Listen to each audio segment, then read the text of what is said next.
Hi there, Christopher here. Here's a walkthrough of the prototype for the Bitcoin Core app receive flow that throws people directly into an address rather than having a more explicit payment request flow, since those are the two kind of approaches that we're comparing. I tried to flesh this one out based on our conversation yesterday, September 4. So starting at the very beginning, I'm now a new user. I just downloaded the wallet for the first time. I don't know what's going on, right? But I'm ready for it. I'm excited. I'm motivated. So I just installed the app, downloaded, installed it. I went through the onboarding flow, told me like all these steps, things that my wallet is now created, and I'm ready, right? And you cannot do anything in a wallet if you have no money, right? So the first step is to receive something. So we take people to the receive screen, and then we still give them a little bit more information because our motto is we want people to be informed, and we don't put marketing information or other stuff in the application. Every text in there has a very specific reason. So users should ideally feel this, right? That when they get presented something, that there's a very good reason to do so. It's always up to users to ignore that, and maybe they'll come back to it later. But still, by default, I feel like we want people to be smart about things. So before we show them address for the first time, we do show them this information, and there's just a handful of bullet points. So generate address and share it to receive Bitcoin, very basic. But the next steps build on it. For best privacy, use a new address for every transaction. You can keep your transaction organized by adding notes, aka labels. You can add an amount, your name, and a message for sharing, so that kind of frames these input fields for the sharing purpose. And then no human readable information is stored in the blockchain. Again, a question that came up that users may have. Then I click continue. Now I see Bitcoin address number 1, great. And then I see this little bit of text that we only show for the very first address. Like, this is your first Bitcoin address. Share it with someone, then generate another one for your next transaction. Just a little bit of an extra helper. I see the address, looks weird, I'm cool with it, and I see I can copy it, I can see a QR code, which will be enabled by default on mobile, or I can generate a new address, which I've already been told now several times this is an important thing to do. I can add the note to self, which was also explained.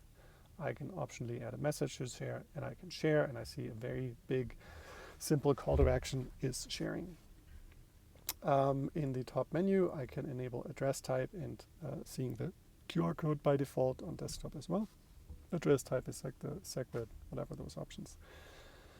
I can view all addresses that if I'm at address number 5, maybe I want to go back, and I can see the help, the one that I just saw. Now my first action here is actually I want a message and a message to share. So I see the amount, name, and message. I'm going to fill those in. I switched to sats, entered 25,000, put in my name, and then I wrote like, hey Robert, can you please pay me back for lunch? So that's when I press share now. I see the default operating system options, and it knows now what to do with this. We're basically giving the operating system here a URL, and it tries to match it with the applications and sharing options that are available, which works a little bit differently across all operating systems, but they all have it. So if, like, for example, I can pick messages here and then send it to Robert, or I can send it by email, either way.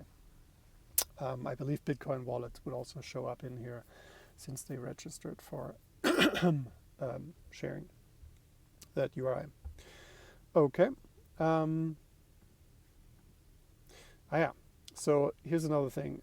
With the payment request flow, we talked about how when I explicitly create a payment request, it should show up in the activity because it's basically a transaction that simply hasn't completed yet, right?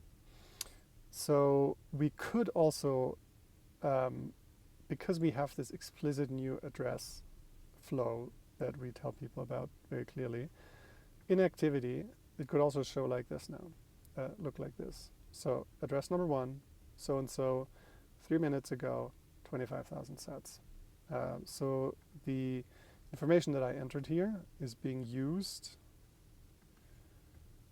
in the activity screen to create this entry. And then once I receive a payment on this address, right, then it could show as completed. So that means the activity, that address generation counts as activity, and we use whatever available information we have, including the shared information, which I don't believe currently is being stored, but maybe we can use that to mix in with the labels or so. And then next time I come here, I see address generation in here. Maybe the transaction's already completed, but it helps me, so I don't have to go. Let's say I go to receive, I generate 3 addresses, share them with people. By putting them in the activity, there are traces of this. I can easily get back to them. There were intents that I explicitly shared, so we could include them here in in activity. And because addresses don't get, like some mobile wallets, they automatically generate a new address every time you enter the screen. They can't really do that because there's a lot of throwaway addresses that are being generated. But we're explicit about it, so we could try to still make this part work. All right, so time passes, I use it. At some point I download a new version of this application, and silent payment addresses are implemented. Awesome. So now we tell you that there's a new type of address that you can reuse.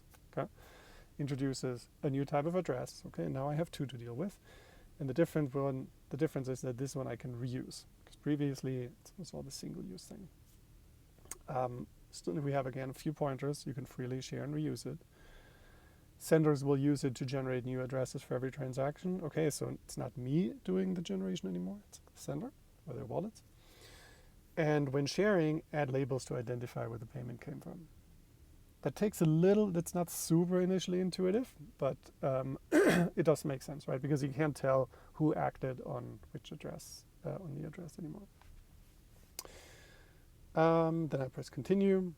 And now some minor things have changed. It's pretty much the same. So the label that said Bitcoin address number 1 has now moved into this little address box, because we now have to have this toggle here, so I can switch between address type, single use, and reusable.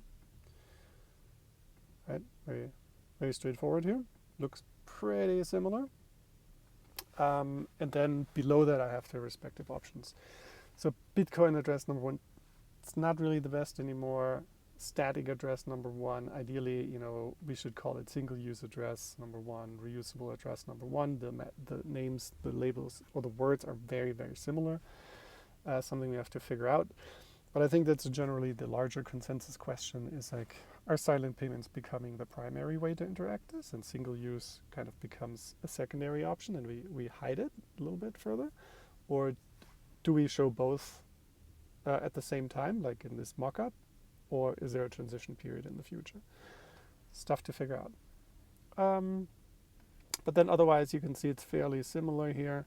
The only difference is here now that this label was included.